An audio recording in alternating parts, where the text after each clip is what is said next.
ஒரு மகிழ்ச்சியான செய்தி. இதயம் நல்லெண்ணெயின் விலை லிட்டருக்கு ரூபாய் 105 குறைஞ்சிருக்கு.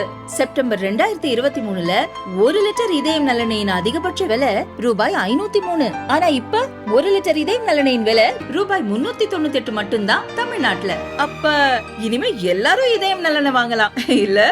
பிரீமியர் லீக் கிரிக்கெட் போட்டியின் 18வது சீசன் மார்ச் 22 முதல் தொடங்கி விறுவிறுப்பாக நடந்து வருகிறது.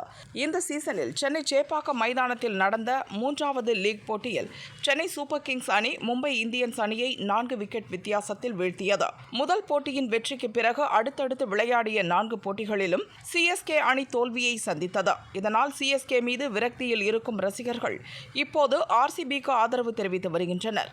பேட்டிங் மட்டுமின்றி பவுலிங், ஃபீல்டிங் என எல்லாவற்றிலும் சொதப்பிய நிலையில் கேப்டன் ருதுராஜ் கெய்க்வாட் மீது அடுக்கடுக்கான விமர்சனங்கள் எழுந்தன. இதற்கிடையே அசாம் பார்சபரா மைதானத்தில் ராஜஸ்தான் ராயல்ஸ் அணிக்கு எதிரான போட்டியில் ருதுராஜ் கெய்க்வாட்டுக்கு கையில் காயம் ஏற்பட்டது.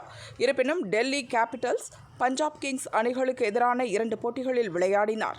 இந்நிலையில் முழங்கை எலும்பு முறிவு காரணமாக நடப்பு சீசனிலிருந்து ருதுராஜ் கெய்க்வாட் விலகியுள்ளார். இதையடுத்து சென்னை சூப்பர் கிங்ஸ் அணியின் புதிய கேப்டனாக அனுபவ விக்கெட் கீப்பர் பேட்ஸ்மேன் தோனி மீண்டும் பொறுப்பேற்கிறார். வெள்ளியன்று கொல்கத்தா அணிக்கு எதிராக நடக்கவுள்ள போட்டியிலிருந்து தோனி கேப்டனாக வழிநடத்துவார் என சென்னை அணியின் பயிற்சியாளர் ஸ்டீஃபன் ஃபிளமிங் அறிவித்துள்ளார்.